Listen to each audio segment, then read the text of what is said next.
Retro Mondays.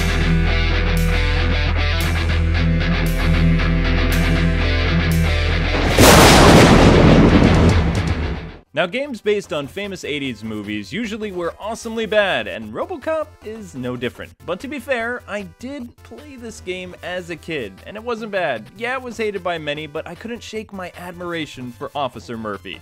That, and I wasn't old enough to see the R-rated film yet, so this game, the cartoon, and caps-loaded action figures was the best I could do for the time. Looking back, this game caused a lot of gamer rage for me though, and I've never been able to beat it without a Game Genie. Still, I thought it'd be fun to look at old Murph again, since his remake is currently in theaters. Anyway, RoboCop was an NES title based on the popular film from 1987. However, RoboCop the video game is actually based on a port of a 1988 arcade game from Japan, which looks and plays way better than this. Why couldn't I have done that game? At the start of the game, you're treated to some Ninja Gaiden style cutscenes that are average. Then players take on the role of Alex Murphy, a good cop slain in the line of duty and brought back to life by OCP. Your prime directives: serve the public, protect the innocent, and uphold the law. Visuals for this game were meh, though Robo's sprite looks pretty good actually, and his walking animation is similar to how it was portrayed in the movie, but the thugs look really bad. The backgrounds also weren't nothing to brag home about, and for an NES game they looked really poor. Most of the 6 stages are just pretty bland in general too. Music was okay, and I like the RoboCop theme arrangement that they did. I just hate that it loops the entire game. It drives you nuts. Gameplay is your typical side-scrolling action game though, which was very common for that time, but it wasn't a platformer, since RoboCop can't jump at all.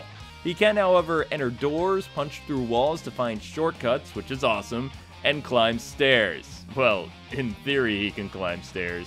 It's getting down, that's the difficult part. See, when trying to walk down, you need to be aligned perfectly to the correct pixel, or nothing will happen. Actually, that's not true. Stuff will happen, like getting punched randomly in the face repeatedly and running out of time before you can do anything.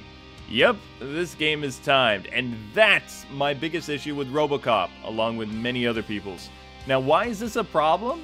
Well, Robo actually has 2 stages that require him to be constantly mobile. If you're not moving at the correct pace, you won't beat that level. Frankly, it's impossible with time draining away.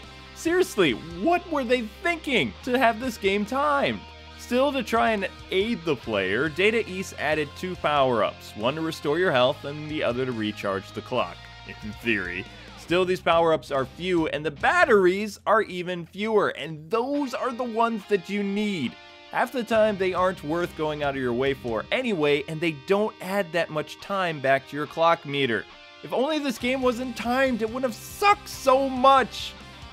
But I digress. For the most part, Robo's goal is to walk to the end of every level and punch various multicolored creeps. Oh, and dogs too. This game has an insane amount of dogs for some reason. Halfway through a level 2, Murphy will pull out his sidearm, which lets you shoot in multiple directions, which is pretty cool. His gun has unlimited ammo, and he can collect other weapons too.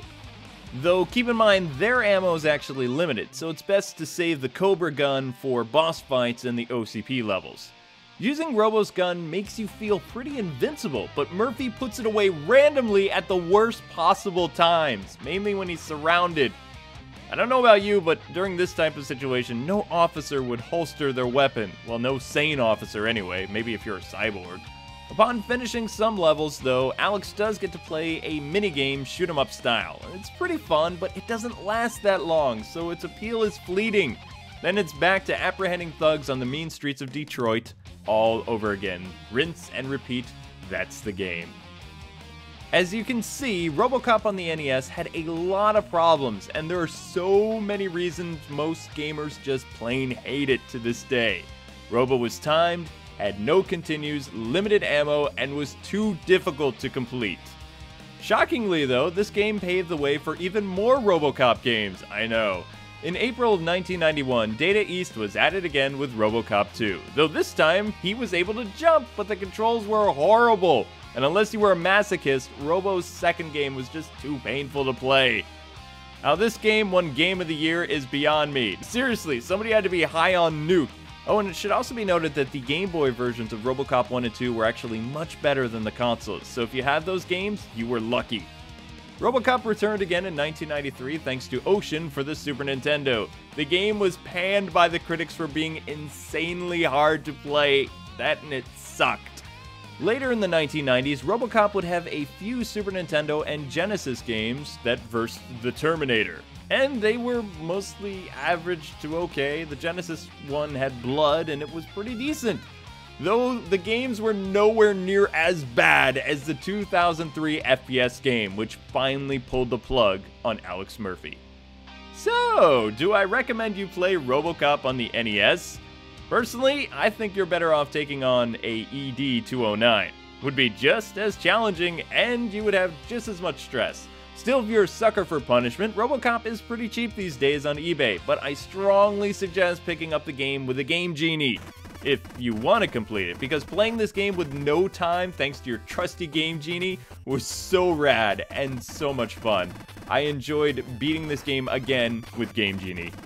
Thus ends another Retro Monday. If you played RoboCop in the past, tell me what you thought of this NES game in the comments below. If you haven't, well, tell me what you like about RoboCop. Thanks so much for watching another Retro Mondays, and I hope your Monday has been turned into a fun day. If it was, hit that like button. Until next time, God bless and happy gaming. See you later, gamers.